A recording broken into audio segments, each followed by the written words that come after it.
आज तुम्ही बघा बंगालची काय स्थिती आहे, केरळ कसा आहे, काश्मीर सगळ्यांना माहिती आहे काय होत आहे, राजस्थानमध्ये काय चाललंय सोशल मीडियावर आणि वर्तमानपत्रात आपल्याला दिसून येत आहे.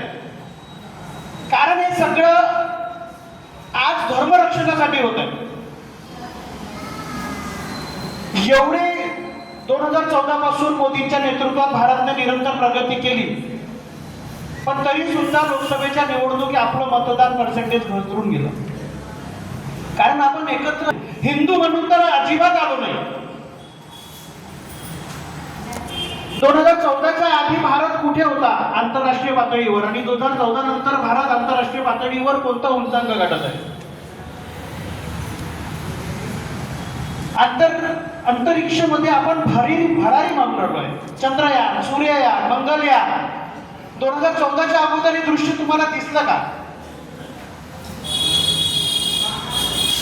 आरोग्य क्षेत्रात कितीतरी प्रगती आपण केली, शैक्षणिक क्षेत्रात कितीतरी योजना आल्या, कोरोना नंतर कितीतरी स्टार्टअप सुरू झाले. ह्या सगळ्या प्रगतीच्या मार्गावर भारताला नेणारा पक्ष म्हणजे भारतीय जनता पार्टी.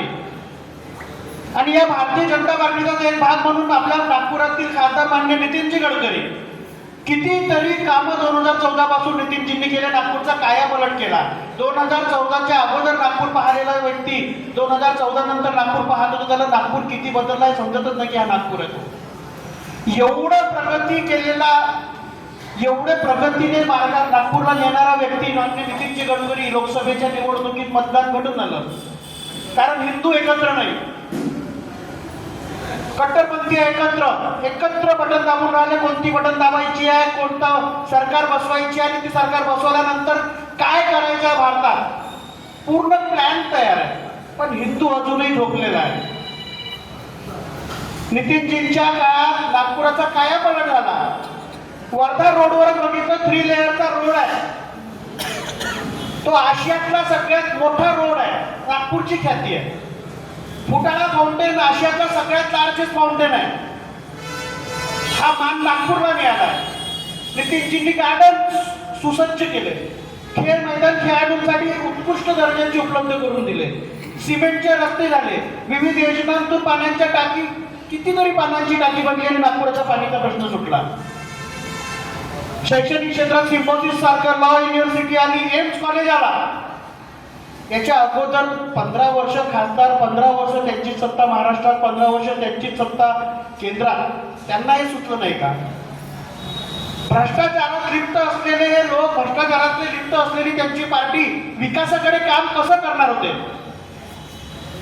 पण भारत समोर जावा, भारताची प्रगती व्हावी या दिशेने फक्त भारतीय जनता पार्टी सत्तेत आली. आणि 2014 नंतर जे काही कायापालट आहे ते तुम्हाला दिसत आहे. याचाच एक भाग म्हणून माननीय आपले आमदार माननीय मोहनभाऊ मते आमदार झाले.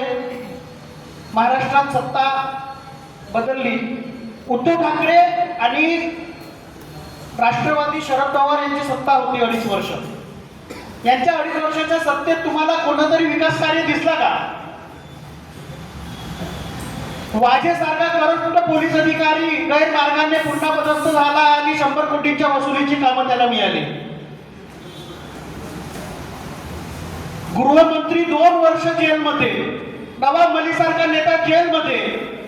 यांची उपलब्धी काय होती त्या 2.5 वर्षात? एखादं काम तुम्ही आपल्या डोक्यात विचार करा की 2.5 वर्षात त्या 2.5 वर्षात त्यांनी काय कामं केली. आणि त्याच्यानंतर एकनाथ शिंदेचा हिंदुत्व जागं झालं आणि त्यांनी देवेंद्र फडणवीसशी हात मिळवून सरकार बसवली. हिंदुत्व जागं झालं म्हणून एकनाथ शिंदे वेगळे झाले आणि भारतीय जनता पार्टी आणि एकनाथजींची शिवसेना पुन्हा महाराष्ट्रात सत्तेत आली. आता या सत्तेत आल्यानंतर हे 2.5 वर्ष आणि त्यांचे 2.5 वर्ष याच्यात तुम्ही तुलना करा. कितीतरी योजना झाल्या, कितीतरी कामं सुरू झाली, महाराष्ट्रात कितीतरी उद्योगधंदे आले. ज्येष्ठ नागरिकांच्या सवलती, ज्येष्ठ नागरिकांना तीर्थदर्शन, महिलांसाठी लाडली बहीण योजना, शेतकऱ्यांना वीज त्यांनी निःशुल्क देण्याची योजना आणली, शेतकऱ्यांच्या कर्जमाफीची योजना आली. आणि हे म्हणतात शरद पवार की आम्ही सत्तेत आलो तर ह्या सगळ्या योजना आम्ही बंद करू. म्हणजे गोरगरिबांना मिळणाऱ्या योजनाच्या रूपात ज्या काही सवलती आहेत त्याचा तो आनंद आहे तुम्ही हिसकावून घेणार का? गोरगरिबांना मिळणारा आनंद यांना पाहावत नाहीये का? लाडली बहीण योजना आम्ही आल्यानंतर बंद करून टाकू म्हणजे ती जी लाडली बहीण आहे आपली, एक गरीब तबका आहे आपल्या इथे की त्याला ते 1500 रुपयाचं खूप महत्व आहे. तुम्ही आम्ही जरी संपन्न करायचे असलो ना तर ते 1500 रुपये ज्यांना भेटत आहे ना ते 1500 रुपये त्यांच्या खात्यात आल्यानंतर त्यांना आनंद अश्रू त्यांच्या डोळ्यातून येतो की या 1500 रुपयात मला या महिन्याला आमच्या खायची व्यवस्था होईल. खायची व्यवस्था अगोदरपासून असली तर त्यांना असं वाटतं की माझ्या मुलीच्या कोणत्या तरी कामाचे मी हे पैसे लावीन, माझ्या मुलाच्या शिकवणीसाठी मी हे पैसे लावीन. हा आनंद त्या लाडक्या बहिणीला भेटत आहे. हे काय शरद पवारांना पाहायला जात नाहीये का? ते म्हणतात योजना बंद करू. आता याच 2.5 वर्षात आपल्या इथे जे आपले आमदार होते ते कोरोना काळातही काम केलं.